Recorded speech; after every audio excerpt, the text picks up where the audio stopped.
Stellt euch vor, ihr steht am Ufer des Rheins, der Wind trägt ein süßes, aber unheimliches Lied durch die Luft, und Schiffe verschwinden spurlos in den Wellen. Dies ist die Macht der Lorelei, einer geheimnisvollen Gestalt, die seit Jahrhunderten die Fantasie der Menschen beflügelt. Doch ist sie wirklich nur ein Märchen oder steckt eine dunkle Wahrheit hinter den Klippen des Rheins? Heute tauchen wir tief in die Legende der Lorelei ein.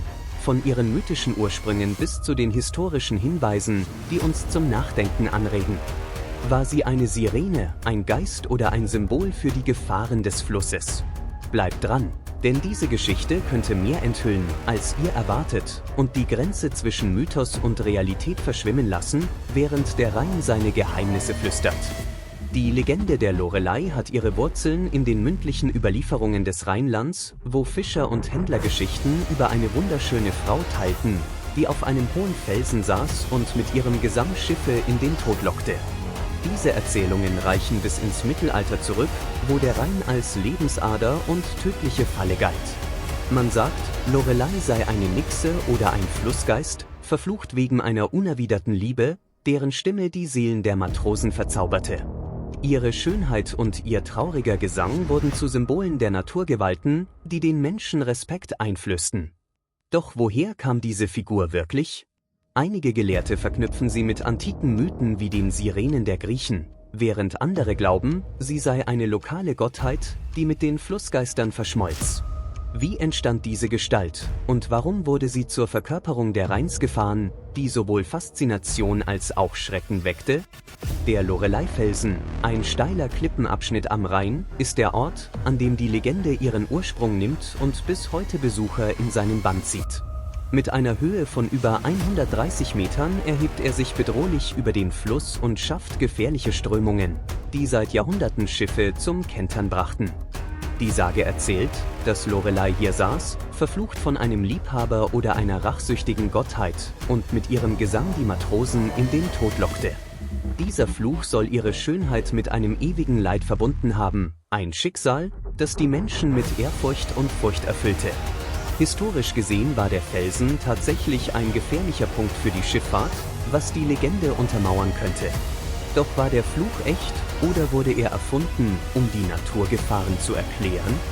Wie beeinflusste dieser Ort die Entstehung der Geschichte und warum wurde er zum Symbol einer tragischen Figur? Hinter der Lorelei-Legende könnten historische Ereignisse stecken, die die Fantasie der Menschen beflügelten. Im 19. Jahrhundert berichteten Chroniken von zahlreichen Schiffbrüchen in der Nähe des Lorelei-Felsens, oft bei Nebel oder stürmischem Wetter, was die Idee einer übernatürlichen Kraft nährte. Einige Historiker glauben, dass die Legende von echten Tragödien inspiriert wurde, wie dem Verlust von Handelsschiffen, die mit wertvollen Gütern beladen waren. Andere sehen Parallelen zu lokalen Volksglauben, in denen Flüsse als Wohnstätten von Geistern galten, die die Menschen prüften. Archäologische Funde, wie Tonscherben und alte Anker, deuten darauf hin, dass der Rhein seit der Römerzeit ein beliebter Handelsweg war, doch auch ein gefährlicher Ort. War die Lorelei eine Erklärung für diese Verluste oder ein Mittel, um die Angst vor dem Unbekannten zu bannen? Wie prägten diese Ereignisse die Legende und warum wurde sie zu einem festen Bestandteil der regionalen Identität? Die Lorelei wurde zu einem kulturellen Symbol, das weit über den Rhein hinausreicht und inspirierte Dichter, Maler und Musiker seit Jahrhunderten. Heinrich Heine machte sie 1824 mit seinem Gedicht weltberühmt, das ihre traurige Geschichte und ihren verführerischen Gesang beschreibt, was sie zur Ikone der Romantik machte.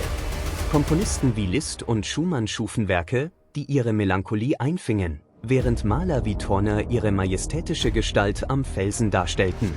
Doch ihre Bedeutung geht tiefer. Sie repräsentiert die Dualität von Schönheit und Gefahr, ein Thema, das in der deutschen Literatur immer wieder auftaucht. War sie ein Produkt der romantischen Sehnsucht nach dem Übernatürlichen oder ein Spiegel der Ängste vor der unberechenbaren Natur? Wie beeinflusste diese kulturelle Verehrung die Legende und warum wurde sie zur Verkörperung eines nationalen Erbes? Könnte die Lorelei-Legende eine wissenschaftliche Grundlage haben? Geologen erklären die gefährlichen Strömungen am Lorelei-Felsen mit der engen Flussenge und den starken Winden, die Schiffe in Bedrängnis bringen. Akustische Phänomene, wie das Echo an den Klippen, könnten den Eindruck eines singenden Geistes verstärkt haben, besonders bei schlechter Sicht. Psychologen sehen darin eine Projektion menschlicher Ängste, die Naturphänomene mit übernatürlichen Figuren verbinden, um das Unerklärliche zu bewältigen. Historische Wetterdaten zeigen, dass plötzliche Stürme im Rheintal häufig waren, was die Häufigkeit der Unglücke erklärt.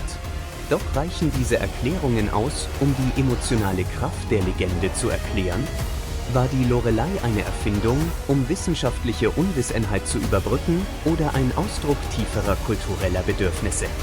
Wie beeinflussen diese wissenschaftlichen Ansätze unsere Sicht auf die Legende, und wo liegt die Grenze zwischen Fakten und Fantasie?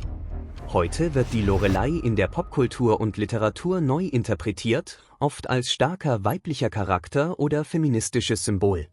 Filme und Bücher zeigen sie als eine Frau, die ihre Macht nutzt, anstatt nur ein Opfer zu sein, und ihre Geschichte wird mit modernen Themen wie Selbstbestimmung verknüpft.